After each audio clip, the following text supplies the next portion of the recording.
Hi, we're Team Rockstars. We're introducing a new direct carbon capture technology called Enhanced Rock Weathering. Next. Our company is the third largest producer of nitrogen fertilizer globally. They're facing growing Scope 3 emissions as their business expands. We're proposing a strategic partnership with Partner A, leveraging their CC technology to mitigate our Scope 3 emissions and enhance yields for grower customers. Our project net a 7.08 million metric tons of CO2 captured and a positive NPV base case of 1.676 billion. Next. To provide some context, the agricultural industry is responsible for 11% of global greenhouse gas emissions, of which major portion comes from the nitrous oxide that's released from the application of nitrogen fertilizer. Next.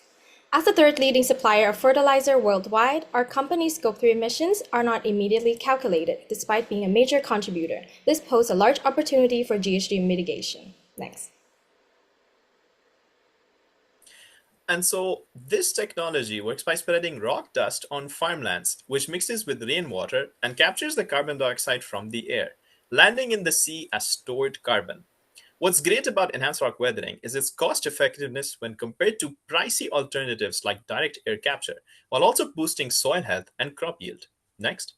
So if you're wondering how our solution works, our company currently is headquartered in Saskatchewan and has a prominent agricultural distribution network providing fertilizer products to Canadian farms, who are able to then work with federal and provincial incentive programs to help decarbonize.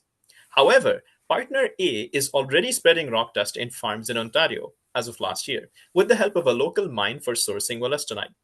By bringing these two companies together in a partnership, we'll be able to allow enhanced rock weathering to reach Canadian farms all the way out to the densely populated farmlands in Saskatchewan, utilizing our company's distribution network and the already established railroad links for carrying the rock.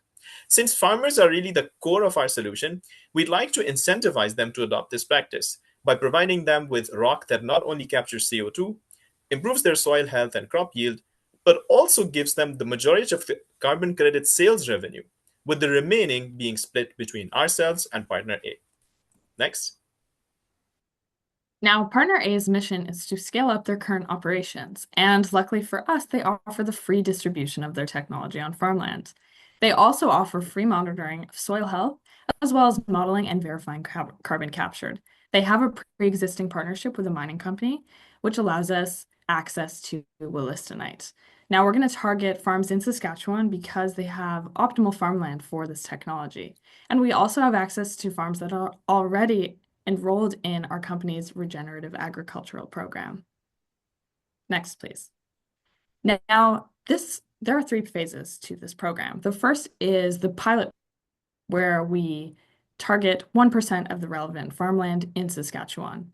And then we expand to cover 20% total. And the net CO2 emissions captured from this project are over 7 million metric tons worth.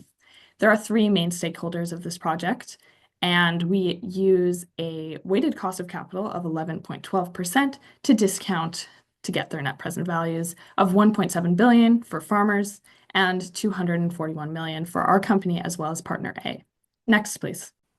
Our program provides a just transition for the agricultural industry as it moves towards decarbonization.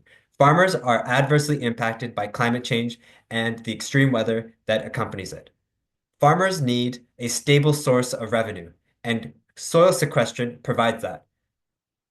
Carbon credit revenue will be limited only by the amount of acreage that they make available. It will not fluctuate with crop yield or with the extreme weather effects that are disproportionately impacting them today. In terms of risks, we want to educate farmers on the successes that Partner A has already had in Ontario to reduce their skepticism and drive them towards early adoption. The short-term pilot program will help us in building the necessary contracts and supply chain partners so that we can pursue scaling in the medium and long-term phases of the project. These carbon credits will be high-quality negative emissions, verified and certified. They will be coveted by institutional buyers in compliance markets, ensuring that price and demand will rise steadily and mitigating against the volatility of current voluntary carbon markets. Thank you.